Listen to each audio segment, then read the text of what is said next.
अस्सलाम वालेकुम जी। ਇਹ जनाब ਅਸੀਂ दिलकश वैरायटी लाई हुई है 4 कनाल तो इनू असी कोई खाद नहीं है, कोई इनू असी कोई खास खुराक नहीं है। इनू सिर्फ गोबर दिता है और यह एक इनू स्प्रे करा रहे हैं गंद वाली, चौड़े पत्ते वाली तो नुकीले पत्ते वाली। इस तो इलावा इनू कोई DAP नहीं, कोई यूरिया नहीं, कोई नाइट्रो नहीं, मुकम्मल तौर पर बगैर खाद तो है। और माशाल्लाह बूटा भी अच्छा मार रही, ग्रोथ भी अच्छी कर रही है।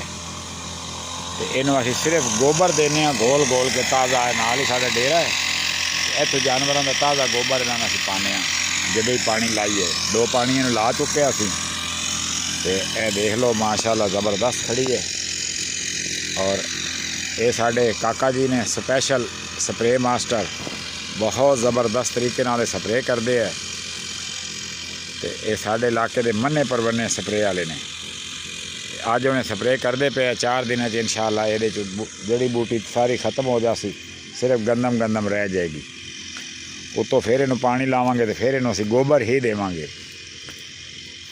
ए सीडलैस लेमन भी लगाए हुए है और माशाल्लाह ये हुण फल चांदा है और बड़े साइज़ दे, बड़े हैवी किस्म दे दिया है। देखो लीमू ने हर टहनी तो जोड़ा जोड़ा लगता है। ए इतों किसी ने खोल है भी खड़ा है, यह भी खड़ा वा। तो इतने चोरी भी हो जाता ना काम।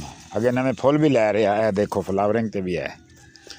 ये 12 महीने इस लींबू रहिंदा है और सीडलैस है, फुल चाई खड़ा है।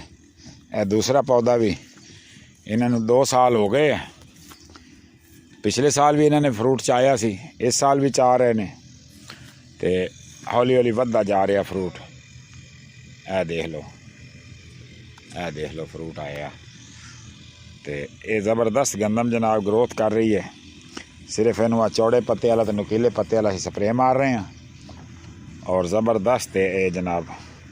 इनू कोई तले असी खाद नहीं दी, DAP उत्ते नाइट्रो यूरिया कुछ नहीं दिता, सिर्फ इनू असी गोबर दिता है बस।